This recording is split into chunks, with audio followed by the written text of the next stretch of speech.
Delayed by COVID for a year, only 71 Heritage 71T models will be produced. Its minimalist design might look sparse, but the detailing, fit and finish are MotoGP levels of special. A sub-10 Grand Cafe racer from any of the mainstream manufacturers would be just as enjoyable to ride, so if you haven't got a spare 30 grand knocking around, don't worry, you're not missing out. But the CCM will be worth it to the person with deep pockets and an appreciation of the engineering poured into it. It's a work of art you could stare at all day and never get bored, but it also works beautifully as a motorcycle with a lightness and purity to it that's a world away from anything mass-produced. Ride quality and brakes. Next up, engine. 5 out of 5. May 5th.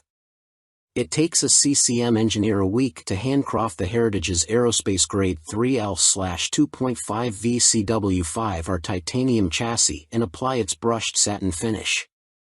It's 6 kilograms lighter than the Spitfire's 4139 chromoly steel chassis. Not only is the 71T a featherweight piece of art that draws a crowd every time we stop during our test, it changes the handling dynamics. The chassis isn't as stiff as a steel frame Spitfire's, thanks to the exotic material's more spring-like properties. But the CCM is still pure, direct, and there's none of the mush you feel riding a built-down to a production bike with heavy components, sound deadening and vibe protection. You sense every tarmac ripple through the suspension and every suck, squeeze, bang and blow from the piston through your body. Forged Ollie 7-spoke 19 inches wheels save another 6 kilograms, which endows the steering with the unbridled directness of a race bike. Its roomy, upright riding position is bang on for the road, with bars placed low enough to weight the front end, but not your wrists. It's racy but still comfy, similar in layout to a KTM 890 Duke R. Wet December roads never let us push the CCM anywhere near its limit, which is a shame, but at wobbling about speeds the handling is crisp, well-balanced and confidence-inspiring, even on its balloon-shaped 130-section Maxxis DTR1 FT rubber, which would look more at home sideways on a dirt track than tarmac. Brakes are a clear highlight. Twin Brembo monoblocks aren't the best of the best on paper, but they're loaded with the kind of glorious feel and power missing from any road bike fitted with ABS. Brushing the front brake lever has the calipers hissing as they munch into the wavy CCM branded Galfer discs to scrub speed off in a flash. Engine. Next up, reliability. 4 out of 5. April 5th. Like all CCM Spitfires, the 71T is powered by a compact, liquid-cooled single-cylinder motor, originally designed by BMW for Husqvarna. It makes a claimed 50 brake horsepower at the rear wheel, which is around 10% more than the standard Spitfire 6, thanks to revised mapping and an exquisite QR Racing titanium exhaust, free from heavy cats and sound-deadening Euro 5 shackles. As much a sculpture that wouldn't look out of place in an art gallery, it's hand-built from 64 individually welded sections. With so little weight to push around, its thrappy 50 brake horsepower is devilishly effective and has the urgent, free-revving feel of a competition engine, the clue's in the name. But despite the motor's hard edge and explosive soundtrack, it's perfectly fueled, predictable and easy to control, so need for electronic rider aids or modes, although an up/down quickshifter would be nice. It's a single and thrives on its meaty mid-range to thwack out of slow corners, but it'll also rev on to deliver a decent lick of speed, if you can handle the undamped, single-cylinder vibes that crescendo past 6,000 RPM. But that can be viewed as a good thing. The Rush 1000 never intimidates or scrabbles for grip, and even when you're going slow, the exhaust, quickshifter and auto blipper are still music to the ears, making all the right pops, bangs and crackles. It only does 31 miles per gallon, not that most owners will worry at such thirst. You quickly get used to the way the MV goes serenely about its business, and it's only when you need to overtake and have to stamp down a gear, or 4, you realize how little grunt there is.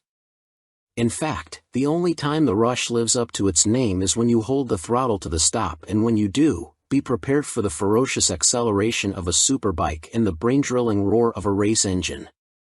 reliability and build quality. Next up, value. 4 out of 5. April 5th.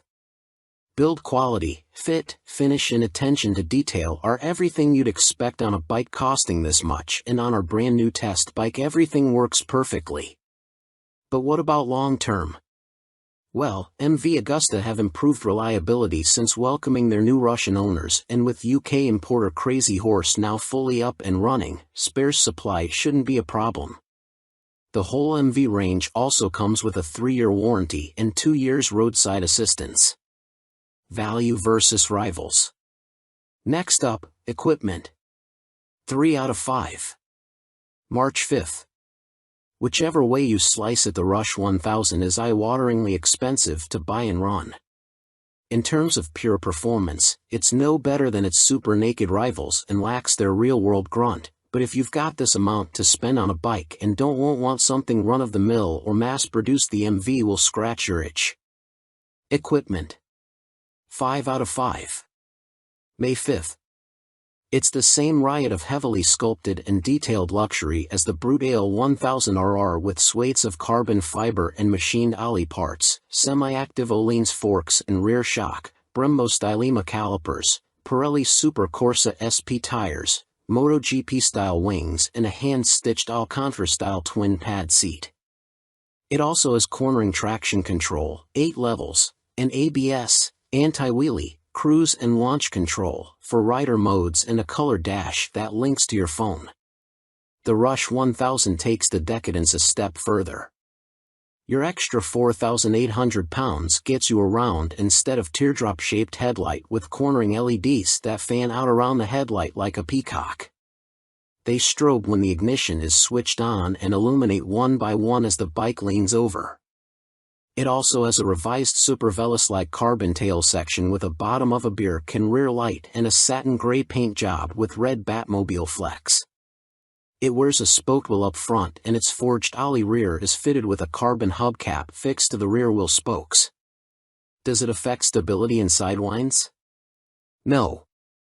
You also get a Race Kit SC Project titanium exhaust and revised fuel mapping, which is a work of art and sounds suitably naughty. The Italian firm also creates the pipes for Marquez's Honda. MV Agusta Brutale 800 RRSCS, 2020, on review. Our test bike is the most refined, capable and exciting Brutale 800 RR we've thrown a leg over. Everything from the power of its brutal Brembos, to the way it rolls beautifully into corners and the riotous din from its 3/cut pipes is feel-good overload.